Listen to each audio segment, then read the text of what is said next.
Hello everyone, आपका स्वागत है आपके अपने यूट्यूब चैनल लर्न विद प्रीत चौधरी में। आज की क्लास में हम करेंगे हमारा 7वां टेस्ट आपके ईयूआरओ का 7वां टेस्ट। और हमने इससे पहले 6 टेस्ट कर लिए हैं। अगर आपने अभी तक वो 6 की 6 क्लासें नहीं ली हैं तो आप उन्हें ज़रूर लें। तो आज की हमारी क्लास है वो स्टार्ट करने से पहले मैं आपको बताना चाहूँगी कि हमारे लिए जितनी ही ये धाराएं हैं ये इम्पोर्टेंट है। इनके साथ साथ नगर पालिका से संबंधित आपके एक्ट हो गए, आपके आर्टिकल हो गई, जो अनुच्छेद है आपके नगर पालिकाओं से संबंधित 18 अनुच्छेद है, काफ़ी इम्पोर्टेंट है। इनको मैंने आपको टेलीग्राम पे प्रोवाइड करवा दिया है। जो आपकी नगर पालिकाओं से संबंधित 18 अनुच्छेद है, 243 पी से कितने हैं, 243 ZG है। इनसे भी एक क्वेश्चन आपका पूछा जा सकता है, इसलिए मैंने ये आपको कल ही टेलीग्राम पे प्रोवाइड करवा दी हैं। और आज से मैं क्या करूँगी, आपको 10 से 15 धाराएं हैं वो रोज़ की आपको टेलीग्राम पे प्रोवाइड करवाऊंगी, ताकि आपका रिवीजन है वो साथ साथ में होता रहे। क्योंकि इनसे आपके जैसे 40 क्वेश्चन है, 40 में से आपके 30 के लगभग क्वेश्चन है इन्हीं से बनेंगे। तो आपके लिए ये धाराएं काफ़ी ज़्यादा इम्पोर्टेंट है। एक्ट आपको पूरा इम्पोर्टेंट है। इसके साथ साथ आपको आपके जैसे अनुच्छेद हो गए, आपके आर्टिकल हो गए, ये भी आपको आर्टिकल और एक्ट ये भी आपको याद होने चाहिए। तो ये भी मैं आपको वहाँ पे टेलीग्राम पे प्रोवाइड करवाती रहूँगी। इससे संबंधित या फिर कोई नगर पालिका प्राधिकरण हो गया उससे संबंधित हो गए, नगर सुधार विकास न्यास हो गए उनसे संबंधित हो गए, कोई भी जैसे कोई अनुच्छेद हो गए उनमें कोई परिभाषाएं हो गई इंपॉर्टेंट, वो भी मैं वहाँ पे आपको टाइम पे प्रोवाइड करवाती रहूँगी, ताकि आपका रिविजन है वो होता रहे। तो आप हमारे टेलीग्राम ग्रुप को भी जरूर ज्वाइन कर लें। अब हम आज के टेस्ट की बात करते हैं। हमारा 7 टेस्ट का हम फर्स्ट क्वेश्चन पर चर्चा करते हैं। फर्स्ट क्वेश्चन, कार्यपालक समिति में कौन कौन सदस्य होते हैं? नगर पालिका का अध्यक्ष, उपाध्यक्ष, विपक्ष का नेता और उक्त सभी। तो आपको याद होगा मैंने आपको पिछले छठे टेस्ट में करवाया था कि कार्यपालिका समिति क्या होती है, उसमें कौन कौन से सदस्य होते हैं। नगर निगम में, नगर परिषद में, नगर पालिका बोर्ड में, यानी नगर पालिका में कितने सदस्य होते हैं, कौन कौन सी समितियां इसमें आती है, ये कौन सी धारा में आती है, मैंने पूरा डिटेल से बताया था। एक बार फिर भी मैं आपको रिकॉल करवा देती हूँ जिससे आपका रिवीजन हो जाए। जो आपकी कार्यपालक समिति है ये धारा किस में आती है, धारा 55 में आती है। धारा 55 में क्या है, धारा 55 में है समितियां। धारा 55 में है समितियां, जिसमें सबसे इम्पोर्टेंट कौन सी समिति है, ये है कार्यपालक समिति। कार्यपालक समिति हर नगर पालिका में एक कार्यपालक समिति है वो जरूर होगी। अब बात करें समितियों का, तो इनका गठन है वो 90 दिन में करना जरूरी होता है। जैसे आपकी नगर पालिका बनी है तो उसमें आप 90 दिन के अंदर अंदर आपकी जो समितियां हैं उनका गठन आवश्यक होता है। अब बात करें कि गठन में यानी इन समितियों में क्या क्या होगा, आपके नगर पालिका अध्यक्ष होगा, नगर पालिका अध्यक्ष होगा, नगर पालिका उपाध्यक्ष होगा, एक विपक्ष का नेता होगा, विपक्ष का नेता होगा। और साथ में आप ये देखिएगा कि अगर नगर पालिका और नगर निगम है, यानी एक तो नगर निगम है और दूसरा नगर परिषद है, तो इन दोनों में तो जो आपके सदस्यों की संख्या होगी वो होगी 7 सदस्य की संख्या होगी। और इन 7 सदस्यों में से 2 महिला सदस्य जरूर होंगे, 2 महिला सदस्य अवश्य होंगे। अगर हम नगर पालिका यानी नगर बोर्ड की बात करें तो इनमें सदस्यों की संख्या कितनी होगी, 5 होगी। तो ये धारा आपके लिए काफ़ी इंपॉर्टेंट बन जाती है कि जो समितियां होंगी उनका गठन 90 दिन के अंदर अंदर होगा, और इनमें जो सदस्य होंगे अध्यक्ष, उपाध्यक्ष, विपक्ष का नेता। नगर निगम और नगर परिषद में सदस्यों की संख्या 7 होगी, जिनमें से 2 है वो महिला सदस्य होंगी। और अगर नगर पालिका की यानी बोर्ड की बात करें तो उनमें 5 सदस्य होंगे। और ये तो इसमें कार्यपालक समिति होगी। इसके अलावा और कौन कौन सी समितियां होंगी, जैसे वित्त समिति हो गई, स्वास्थ्य समिति हो गई, स्वास्थ्य और स्वच्छता समिति हो गई, और भवन अनुज्ञा समिति हो गई, गंदी बस्ती सुधार समिति हो गई। एक इम्पोर्टेंट और होती है सार्वजनिक मार्ग में रोशनी समिति। इसमें मैंने बताया था कि संशोधन कर दिया गया है, और वो संशोधन कब हुआ था, 18 मई 2017 में से प्रभावी हो गया था, जिसमें 50 वार्डों से अधिक पर तो एक समिति होगी आपकी, कौन से, सार्वजनिक मार्गों में रोशनी समिति। 51 से 75 वार्ड होंगे उनमें 2 समिति होगी, और 75 से अधिक वार्ड होंगे उनमें कितने, 3 समिति होंगी। तो ये भी आपके लिए काफ़ी इंपॉर्टेंट है। तो ये देखिए एक क्वेश्चन में मैंने आपको पूरा का पूरा धारा 55 है वो याद करवा दी है। अब हम अगले क्वेश्चन की भी बात करते हैं। तो इसका राइट आंसर क्या होगा कि कार्यपालक समिति में कौन कौन सदस्य होंगे, नगर पालिका का अध्यक्ष, उपाध्यक्ष, विपक्ष का नेता और उक्त सभी। तो आपका राइट आंसर हो जाएगा ऑप्शन डी। अब हम आगे बढ़ते हैं। हमारा अगला क्वेश्चन, निम्नलिखित में से कौन सा संरक्षित क्षेत्र झुंझुनू जिले में स्थित नहीं है? इनमें से कौन सा? मनसा माता, खेतड़ी बसियाल, बीड़ और गोगेलाव। तो आपके झुंझुनू में मनसा माता संरक्षित क्षेत्र है, खेतड़ी बसियाल है और बीड़ भी है। ये तीनों तो झुंझुनू में स्थित है, गोगेलाव नहीं है। तो आपका राइट आंसर हो जाएगा ऑप्शन डी। आगे बढ़ते हैं। हमारा अगला क्वेश्चन, निम्नलिखित में से कौन सा वार्ड समिति का सामान्य कर्तव्य नहीं है? वार्ड में ठोस अपशिष्ट प्रबंध में सहायता करना, वार्ड में पार्कों के रखरखाव में सहायता करना, कला और सांस्कृतिक गतिविधियों को प्रोत्साहित करना, नगर पालिकाओं के लिए सौदे करना, फीसों और अन्य रकमों को संग्रहित करेगी। तो आपके सामान्य कर्तव्य, आप सबसे पहले तो आपको ये याद होना चाहिए कि नगर पालिका में जो वार्ड समिति होती है, वार्ड समिति का सामान्य कर्तव्य कौन सी धारा में आता है, कौन सी धारा में आता है। फिर उसके बाद आपको ये कार्य है थोड़े आपको एक बार जरूर रिकॉल होने चाहिए कि कौन कौन से इनमें कार्य आते हैं। तो वार्ड समिति के जो सामान्य कर्तव्य होते हैं वो धारा किस में आते हैं? 60 में आते हैं। 60 में क्या आता है? वार्ड समिति के सामान्य कर्तव्य। हमने कुछ और भी पढ़े थे, उस पर बात करने से पहले ये देख लेते हैं कि 60 में कौन कौन से कार्य आते हैं। तो इसमें वार्ड में ठोस अपशिष्ट प्रबंध में सहायता करना आता है, वार्ड में पार्कों के रखरखाव सहायता करना, कला और सांस्कृतिक गतिविधियों को प्रोत्साहन करना, नगर पालिका के लिए सौदे करों, फीसों और अन्य रकमों को संग्रहित करेगी। नहीं, संग्रहित नहीं करेगी, रकमों को संग्रहित करने में सहायता करेगी। अगर हम थोड़ा सा इसे ध्यान से ना करें तो हमें ये पता होगा हाँ ये करती है तो सहायता करती है, अगर थोड़ा सा ढंग से ना पढ़े तो हमारा क्वेश्चन गलत हो सकता है। तो आपका राइट आंसर हो जाएगा ऑप्शन डी। इसके अलावा और क्या करती है? वार्ड में स्ट्रीट लाइटों के रखरखाव में सहायता करती है। ऐसे अन्य कर्तव्य जो उसे नगर पालिका द्वारा दिए जाते हैं, सौंपे जाते हैं, समूह किए जाते हैं, वो कार्य भी करती है। और क्या कार्य करती है? विकास और कल्याण स्कीम होती है, उनके क्रियान्वयन के लिए हितग्राहियों की पहचान में सहायता करती है। वार्ड के लोगों के विभिन्न समूह में सामंजस्य और एकता को प्रोत्साहित करती है। तो ये सारे कार्य किसके होते हैं? वार्ड समिति के होते हैं। किस में आते हैं? धारा 60 में आते हैं।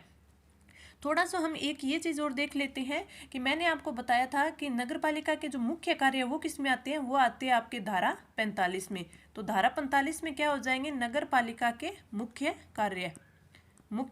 कार्य हो जाएंगे। फिर मैंने आपको बताया था कि अन्य कार्य, नगर पालिका के जो अन्य कार्य आते हैं वो किस में आते हैं? धारा 46 में आते हैं। धारा 47 में कौन से आते हैं? जो राज्य सरकार द्वारा दिए जाते हैं, वो किस में आते हैं? वो आते हैं आपके 47 में, राज्य सरकार द्वारा। धारा 48 में कौन से आते हैं? धारा 48 में आते हैं अध्यक्ष व उपाध्यक्ष के कार्य। तो ये जो लगातार धारा 45 में नगर पालिका के मुख्य कार्य, धारा 46 में अन्य कार्य, 47 में जो राज्य सरकार द्वारा समनुदेशित किए जाते हैं, 48 में अध्यक्ष और उपाध्यक्ष के कार्य, ठीक है। और 49 में कौन से आते हैं? 49 में आपके आते हैं मुख्य नगर पालिका अधिकारी के कर्तव्य। मुख्य नगर पालिका अधिकारी कौन सा होगा? जैसे आपकी नगर पालिका हो गई उसमें तो ईओ हो जाएंगे, तो 49 में ईओ के कार्य आ जाएंगे। और अगर आपका नगर निगम है और नगर परिषद है तो उसमें आपके आयुक्त के कार्य आ जाएंगे। तो ये आपके आयुक्त के कार्य आ जाएंगे। और आपके वार्ड समितियों के जो कार्य होंगे वो किस में आ जाएंगे? धारा 60 में आ जाएंगे। तो ये आपको धाराएं आपको अच्छे से याद होनी चाहिए, आपको पता होना चाहिए कि कौन से किसके कार्य वो कौन सी धारा में आते हैं। अब हम अगले क्वेश्चन पे चलते हैं। हमारा अगला क्वेश्चन है, परिवर्तित क्षेत्र विकास उपगम यानी क्षेत्र माड़ा कार्यक्रम शुरू किया गया था। किस वर्ष ये कार्य है वो शुरू किया गया था? 1968 से 69, 1978 से 79, 1974 से 75 और 1981 से 82। तो आपका राइट आंसर हो जाएगा ऑप्शन बी। 1978 से 1979 तक है वो आपके माड़ा कार्यक्रम शुरू किया गया था। इसमें ये आपका इंपॉर्टेंट बनता है, काफ़ी बार एग्जाम में पूछा जाता है। तो आपका राइट आंसर हो जाएगा ऑप्शन बी। अब हम आगे बढ़ते हैं। हमारा अगला क्वेश्चन, नगर पालिका अपनी शक्तियां, कर्तव्य और कृत्यों का प्रत्यायोजन किसे कर सकती है? समितियों को, मुख्य नगर पालिका अधिकारी को, नगर पालिका के सदस्यों को और उपयुक्त में से उपयुक्त सभी। तो आपको पता होगा कि नगर पालिका अपनी शक्तियां, कर्तव्य और कृत्यों का प्रत्यायोजन करती है। तो ये कौन सी में आता है? ये आता है धारा 61 में। धारा 61 में आता है। और इसमें यह भी आता है कि जो अगर अध्यक्ष के कर्तव्य है, अध्यक्ष है वो प्रत्यायोजन किसे करता है, तो ये उपाध्यक्ष को करता है। अगर उपाध्यक्ष अनुपस्थित हो तो कौन करेगा, तो करेंगे सदस्य करेंगे। और इसमें आपको ये भी दिया है धारा 61 में कि जो सदस्य अनुपस्थित हो तो कौन करेगा, तो अध्यक्ष करेगा, फिर उपाध्यक्ष करेगा। और इसमें आपको ये दिया हुआ है अगर अध्यक्ष ना हो तो वो प्रत्यायोजन करता है, तो वो फिर उपाध्यक्ष और सदस्य करते हैं, लेकिन कौन से, इसी वर्ग के, जिस वर्ग से ये अध्यक्ष चुना गया है, चाहे वो SC ST OBC किसी भी अगर वर्ग से ये है, तो उसी वर्ग का उपाध्यक्ष हो या सदस्य हो वो उसका प्रत्यायोजन करेगा, यानी वो इस कार्य को करेगा। तो इसमें आपका राइट आंसर हो जाएगा ऑप्शन ए, समितियों को। नगर पालिका अपनी शक्तियां, कर्तव्य और कृत्यों का प्रत्यायोजन है वो समितियों को करती है। तो आपका राइट आंसर ऑप्शन ए। मैं आपको पीछे जो मैंने आपको धारा करवा दी क्वेश्चंस के माध्यम से, वो भी सारी बार बार रिकॉल करवा रही हूँ ताकि आपका रिवीजन होता रहे, आपको ये अच्छे से याद हो जाए और आपका एक भी क्वेश्चन है वो गलत ना हो, आपके अच्छे से तैयारी है वो हो जाए। आगे बढ़ते हैं, हमारा अगला क्वेश्चन, पर्यटकों को आकर्षित करने के लिए हाथी गांव कहाँ स्थापित किया गया था? कुंडा गांव कुक्कस, रामगढ़, सांगानेर और नाहरगढ़। तो आपका राइट आंसर कौन सा होगा? आपका राइट आंसर हो जाएगा ऑप्शन ए, कुंडा गांव कुक्कस। हाथी गांव हम किसे भी कहते हैं, आमेर को भी कहते हैं, तो आमेर में कहाँ? कुंडा गांव जो कि कुक्कस में पड़ता है। तो आपका राइट आंसर हो जाएगा ऑप्शन ए। हम आगे बढ़ते हैं, हमारा अगला क्वेश्चन, नगर पालिका के पदाधिकारियों का किसी संविदा में हित नहीं रखना किस धारा से संबंधित है? संविदा में हित नहीं रखना, तो इसमें धारा पूछा है, तो इसमें हमारे लिए इंपॉर्टेंट रहने वाले दो धाराएं, धारा 64 और धारा 65। जो आपके नगर पालिका के पदाधिकारियों में सारे ही आ जाएंगे, चाहे अध्यक्ष उपाध्यक्ष सदस्य जो भी होंगे वो, तो या फिर कोई संविदा पे है वो भी, किसी संविदा में हित नहीं रखना किस धारा से संबंधित है, तो ये आपकी धारा 64 से संबंधित है। तो आपका राइट आंसर हो जाएगा ऑप्शन ए। और इसका धारा 65 में क्या दिया हुआ है कि जो पेनल्टी लगती है, जुर्माना लगता है, वो किस में दिया गया है? धारा 65 में। तो इसमें दो बातें दी गई है। कौन कौन सी दी गई है कि एक तो सदस्य पर पेनल्टी लगेगी, वो किस हिसाब से लगेगी, और एक जो अधिकारी होते हैं, अधिकारी और कर्मचारी होते हैं, तो उन पे पेनल्टी है वो किस हिसाब से लगेगी। तो अगर सदस्य होगा तो जो सदस्य होगा तो सदस्य को तो धारा 24 के अनुसार, धारा 24 के अनुसार है, इस पर 5,000 रुपये का जुर्माना लगेगा। ठीक है, 5,000 रुपये का जुर्माना लगेगा। अगर वो अधिकारी या कर्मचारी है तो उसको 5,000 का जुर्माना तो लगे ही लगेगा, साथ में उसके ऊपर अनुशासनात्मक कार्यवाही भी की जाएगी, क्योंकि वो क्या है, राज्य सरकार का कर्मचारी है यानी अधिकारी है, तो उसके ऊपर 5,000 रुपये के साथ साथ कार्यवाही भी होगी। तो आपका राइट आंसर क्या हो जाए? ऑप्शन ए, धारा 64। और अगर पेनल्टी की बात करें तो वो है आपके धारा 65 में। आगे बढ़ते हैं, हमारा नेक्स्ट क्वेश्चन, स्वतंत्रता सेनानी सागरमल गोपा है। स्वतंत्रता सेनानी सागरमल गोपा कहाँ के निवासी थे? बीकानेर के, अजमेर के, जैसलमेर के और जोधपुर के। तो आपका राइट आंसर हो जाएगा ऑप्शन सी। सागरमल गोपा ने एक काफ़ी प्रसिद्ध पुस्तक लिखी थी, आपको कमेंट में ये बताना है कि वो जो रचना थी पुस्तक की वो कौन सी थी, तो वो आप कमेंट करके जरूर बताएं। आगे बढ़ते हैं, हमारा नेक्स्ट क्वेश्चन, अध्याय 4 है वो किससे संबंधित है? आपका अध्याय 4 किससे संबंधित है? नगर पालिका समिति से, नगर पालिका संपत्ति से, नगर पालिका राजस्व से, कर्मचारी वृंद से और नियंत्रण से। तो हमें क्या बताना है? धारा 4। मैं इतने साथ में ये बताती हूँ कि इनमें जो और है ये कौन कौन से अध्याय से संबंधित है। सबसे पहले जो आपका नियंत्रण है ये आपके अध्याय किस में? अध्याय 14 में है, जो आगे हम पढ़ेंगे अच्छे से। और अध्याय 14 में धाराएं कौन कौन सी आती है? धारा आती है 309 से 327 तक, ये आपके सिलेबस में दिया हुआ है, तो हम आगे इसे अच्छे से पढ़ेंगे, इस पे अच्छे अच्छे क्वेश्चन लेके आएंगे। अब बात करें कर्मचारी वृंद की, तो कर्मचारी वृंद है ये आपके अध्याय 15 में दिया हुआ है, और धारा इसमें आती है 328 से 336। ये हमारे सिलेबस में नहीं दिया गया है, तो हमें इसे पढ़ने की जरूरत नहीं है। हमें नियंत्रण यानी धारा 14 है, जो अध्याय 14 है वो पढ़ना है। नगर पालिका राजस्व की बात करें तो नगर पालिका राजस्व है ये आपके अध्याय 7 में आता है, अध्याय 7 में। तो इसमें धाराएं कौन कौन सी आती है? इसमें धारा आती है 101 से 140, जो कि हम आगे अच्छे से पढ़ेंगे। आगे फिर नगरपालिका संपत्ति। तो नगरपालिका संपत्ति ये हमारे अध्याय 4 में आती है। तो इस क्वेश्चन का राइट आंसर आपका ऑप्शन ए हो जाएगा कि अध्याय 4 है वो किससे संबंधित है, नगरपालिका संपत्ति से संबंधित है। और इसमें नगरपालिका संपत्ति अध्याय 4 है, इसमें आपकी धाराएं आती है 67 से 75, जो कि अब हमें पढ़ेंगे आगे। तो नगरपालिका संपत्ति किस में है, अध्याय 4 में है। नगरपालिका राजस्व अध्याय 7 में है और नियंत्रण है वो अध्याय 14 में है, जो कि हमारी ये तीनों के तीनों सिलेबस में है। जो कर्मचारी वृंद है ये आपके सिलेबस में नहीं है, अध्याय 15 आपके सिलेबस में नहीं है।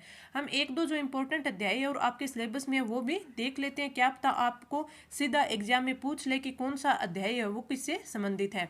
अब अध्याय फर्स्ट की बात करें, ये आपके सिलेबस में तो नहीं है, लेकिन इसमें परिभाषाएं दी गई है, हो सकता है उनमें से पूछ ले। तो ये अध्याय फर्स्ट है, जो जिसका नाम क्या है, प्रारंभिक अध्याय, जिसमें कौन कौन सी धाराएं हैं, इसमें धारा 1 और 2 है। हम अध्याय 2 की बात करें तो अध्याय 2 में क्या है, नगर पालिकाओं का गठन और शासन। और इसमें कौन कौन सी धाराएं हैं, इसमें धारा है 3 से 50 तक। तो अध्याय 2 में क्या है, नगर पालिकाओं का गठन और शासन, और जो धारा है 3 से 50, जो कि आपके सिलेबस में है। अध्याय 3 है, अध्याय 3 में है नगर पालिका का संचालन और वार्ड समिति। और इसमें आपकी धाराएं कौन कौन सी, अध्याय 3 में आपकी धाराएं हैं 51 से लेकर 66 तक। अध्याय 4 की बात करें तो जो हमने अभी बात की कि इसमें क्या है, नगरपालिका संपत्ति है, जिसमें धाराएं हैं 67 से 75। अगर हम अध्याय 5 की बात करें तो 5 में क्या है, आपके नगरपालिका वित्त और नगरपालिका निधि। और इसमें अगर हम धाराओं की बात करें तो वो कितनी है, इसमें धाराएं हैं 76 से लेकर 89A तक। ये भी आपके काफ़ी इंपॉर्टेंट रहने वाली है। आगे आपके अध्याय 6 है, जो कि लेखा और संप्रेक्षा है, उसमें धारा 90 से 100 है, लेकिन वो आपके सिलेबस में नहीं है। तो हम 5 तक पढ़ेंगे, उसके आगे फिर हम अध्याय 7 करेंगे। आगे की बात हम अगली क्लास में करेंगे। अब हमें ये 1 से लेके 5 तक तो अध्याय याद ही हो जाना चाहिए कि अध्याय 1 में है वो प्रारंभिक है, अध्याय 2 में नगरपालिका गठन और शासन, अध्याय 3 में नगरपालिका संचालन और वार्ड समिति, अध्याय 4 में आपकी नगरपालिका संपत्ति, और अध्याय 5 में हमारी नगरपालिका वित्त और नगरपालिका निधि। अब हम आगे बढ़ते हैं, हमारा अगला क्वेश्चन। इस क्वेश्चन का राइट आंसर हमने कर ही दिया कि ऑप्शन ए होएगा। आगे बढ़ते हैं, हमारा अगला क्वेश्चन है, ऑपरेशन फ्लड है वो किससे संबंधित है, आपदा प्रबंधन से, नदी जल संवर्धन से, वनीकरण से और दुग्ध उत्पादन से। तो ये आप सभी को पता है कि ऑपरेशन फ्लड है वो आपके दुग्ध उत्पादन से संबंधित है। तो आपका राइट आंसर कौन सा हो जाएगा, ऑप्शन है डी। अब हम आगे बढ़ते हैं, हमारा अगला क्वेश्चन, निम्नलिखित कथनों में से कौन सा एक सही है, सही कथन हमें बताना है। अधिकारी नागरिकों के विरुद्ध राज्य के दावे हैं, अधिकार नागरिकों के विरुद्ध राज्य के दावे हैं। अधिकार वे विशेषाधिकार हैं जो किसी राज्य के संविधान में समाविष्ट हैं। अधिकार राज्य के विरुद्ध नागरिकों के दावे हैं, और अधिकार अधिकांश लोगों के विरुद्ध कुछ नागरिकों के विशेषाधिकार। अधिकार यानी हमारे मौलिक अधिकार। तो इसमें से हमें सही कथन है वो चुनना है। तो हमारा राइट आंसर हो जाएगा ऑप्शन सी, अधिकार है वो राज्य के विरुद्ध नागरिकों के दावे हैं। तो राइट आंसर आपका हो जाएगा ऑप्शन सी। आगे बढ़ते हैं, हमारा अगला क्वेश्चन, किस धारा में बताया गया है कि नगरपालिका को जंगम तथा स्थावर संपत्तियों या उनमें कोई हित अर्जित करने और उन्हें धारित करने की शक्ति होगी। धारा 68, 67, 66 और 61, कौन सी धारा में ये बताया गया है। तो आपका राइट आंसर हो जाएगा ऑप्शन बी, धारा 67 में ये दिया हुआ है कि संपत्ति जो नगरपालिका है उसमें संपत्ति अर्जित और धारण करने की शक्ति है, किसमें, नगरपालिका में। और जो आपकी ये शक्ति होगी ये कहाँ होगी, एक तो नगरपालिका की सीमाओं के भीतर होगी और नगरपालिका की सीमाओं के बाहर होगी। तो आप में ये 67 में दिया गया है कि संपत्ति अर्जित और धारण करने की जो नगरपालिका की शक्ति है वो किस में है, धारा 67 में है, नगरपालिकाओं के सीमा के भीतर और बाहर दोनों जगह। तो आपका राइट आंसर हो जाएगा ऑप्शन बी। आगे बढ़ते हैं, हमारा अगला क्वेश्चन, हमें कथन और कारण दिया गया है कि कथन है, सामाजिक, आर्थिक और राजनीतिक क्षेत्रों में समान आधार निर्मित करने के उद्देश्य से राज्य असमान लोगों के लिए विभिन्न व्यवहार कर सकता है। समान लोगों में विधि समान होगी और समान रूप से प्रशासित की जाएगी। तो इसमें हमें ये बताना है कि दोनों सही हैं, और कारण आपका जो आर दिया हुआ है वो कथन ए की अच्छे से आपका स्पष्टीकरण दे रहा है। तो आपका राइट आंसर कौन सा होना चाहिए? आपका राइट आंसर हो जाएगा ऑप्शन डी, ए और आर दोनों सही हैं और ए का स्पष्टीकरण सही है वो आर है। तो आपका राइट आंसर ऑप्शन डी। आगे बढ़ते हैं, हमारा अगला क्वेश्चन, गांधी सागर और राणा प्रताप सागर बांध है वो किस नदी पर अवस्थित है? माही, चंबल, बनास और साबरमती। ये तो आप सभी को पता है कि इसका राइट आंसर हो जाएगा आपका ऑप्शन बी, चंबल नदी। आगे बढ़ते हैं, और चंबल नदी पर हमारे राजस्थान में बात करें तो 4 बांध है वो बनाए गए हैं। आगे बढ़ते हैं, हमारा अगला क्वेश्चन, भारतीय संविधान में न्यायिक पुनरावलोकन का आधार है वैदिक प्रक्रिया, विधि द्वारा स्थापित प्रक्रिया, दृष्टांत और अभिसमय और उपयुक्त में से कोई नहीं। तो इसमें से कौन सा सही होना चाहिए? तो इसमें से आपका सही होगा ऑप्शन बी, विधि द्वारा स्थापित प्रक्रिया है वो भारतीय संविधान में न्यायिक पुनरावलोकन का आधार है। तो राइट आंसर ऑप्शन बी। आगे बढ़ते हैं, हमारा अगला क्वेश्चन, जाखम बहुउद्देशीय परियोजना राजस्थान के कौन से जिले में अवस्थित है? जोधपुर, अजमेर, डूंगरपुर और प्रतापगढ़। तो आप सभी को ये अच्छे से पता है, तो इसका राइट आंसर क्या हो जाएगा? Option D, Pratapgarh. जाखम बहुउद्देशीय परियोजना है वो आपके प्रतापगढ़ में है। अगले क्वेश्चन पे चलें तो हमारा अगला क्वेश्चन है, कथन और कारण दिए गए हैं। आप में देखना कि जो आपकी पॉलिटी है उसमें आपके ज़्यादातर क्वेश्चन है वो इसी प्रकार आएंगे, या तो कथन और कारण दे देंगे या फिर आपको 4 ऑप्शन दे देंगे, सत्य असत्य के हिसाब से दे देंगे। तो इसमें आपको कथन में दे रखा है कि संविधान के अनुच्छेद 32 को डॉक्टर भीमराव अंबेडकर ने इसकी आत्मा कहा है, और कारण आर में दे रखा है कि अनुच्छेद 32 है वो मौलिक अधिकारों के अतिक्रमण के विरुद्ध प्रभावी उपचार का प्रावधान करता है। तो क्या ये आपका जो कथन है वो सही है, और जो आपका कारण आर है वो इस कथन की व्याख्या है वो सही से स्पष्टीकरण दे रहा है या नहीं दे रहा? तो आपका राइट आंसर होगा ऑप्शन ए तथा आर दोनों ही सही हैं और ए का स्पष्टीकरण आर है, क्योंकि संविधान के अनुच्छेद 32 को डॉक्टर अंबेडकर ने इसकी आत्मा जरूर कहा था, और अनुच्छेद 32 है वो मौलिक अधिकारों के अतिक्रमण के विरुद्ध प्रभावी उपचार का प्रावधान करता है, और अनुच्छेद 32 में ही आपके जो उच्च न्यायालय है उसके सर्वोच्च न्यायालय है उसकी रिट भी दी हुई है। आगे बढ़ते हैं, हमारा अगला क्वेश्चन है, निम्नलिखित में से कौन सा वन क्षेत्र है वो उड़न गिलहरी के लिए प्रसिद्ध है? ये तो बच्चे को याद होगा कि कौन सा होगा। तो आपका राइट आंसर हो जाएगा ऑप्शन डी, सीता माता अभ्यारण्य, जो कि कहाँ है ये आप कमेंट करके नीचे जरूर बताएं। आगे बढ़ते हैं, हमारा अगला क्वेश्चन है, भारत में नागरिकों के मौलिक अधिकारों में संशोधन कौन कर सकता है? लोकसभा, राज्यसभा, संसद और सर्वोच्च न्यायालय।